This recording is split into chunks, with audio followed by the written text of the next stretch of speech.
ये गाथा है उस वीरांगना की जिसने उसे पछाड़ा, जो ये कहता था, ये थोथी परिकल्पना करता था कि मैं संपूर्ण भारत, संपूर्ण दिल्ली सल्तनत का मालिक हूं।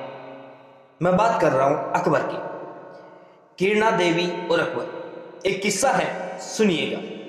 दिल्ली दरबार सजा हुआ था, नवरोज का मेला, रंग बिरंगे वस्त्रों में था हर सूबा हर खेला।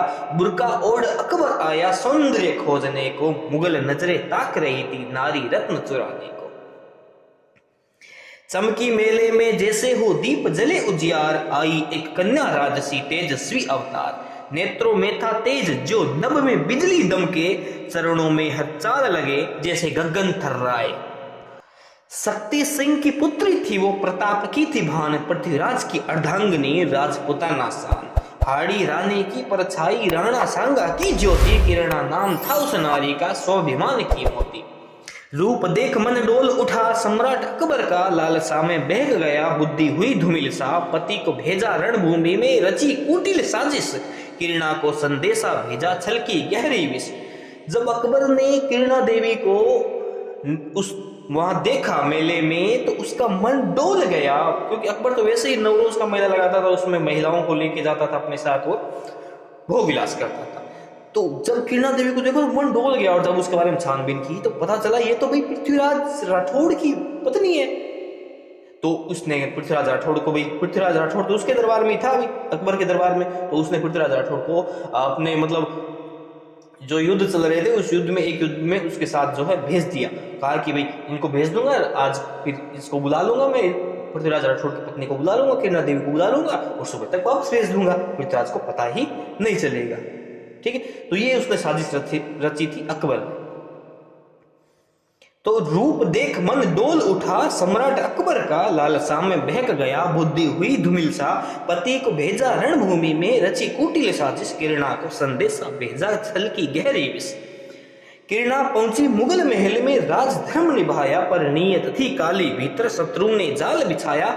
हम तुम्हें बनाना चाहते हैं अपनी खास बेगम, बोला अकबर बड़ा आगे जैसे भूखा धर्म। भाई अकबर ने कहा कि हम तुम्हें अपनी बेगम बनाना चाहते हैं, वो भी खास बेगम बनाना चाहते हैं। ऐसे कहकर अकबर आगे बढ़ा तो किरणा देवी पीछे हटे। पीछे हटने के बाद एक दीवार से टकराए, फिर क्या हुआ, पीछे हटती गई वे नारी मर्यादा की रेखा। दीवार से जब जा लगी मन में लहरे लेखा, हे धरती माँ संभाले तू अब यही है पुकार। क्षण भर में फिर सिंह नीवन थामी स्वाभिमान की थार। फिर जैसे दीवार से टकराई तो मन के अंदर एक उष्मा उत्पन्न हुई, ऊर्जा उत्पन्न हुई, और उन्होंने एक सेकंड में से हुंकार भर के जो है आगे जो किया वो देखिए कि कालीन झटका अकबर गिरा या अल्लाह क्या बोला।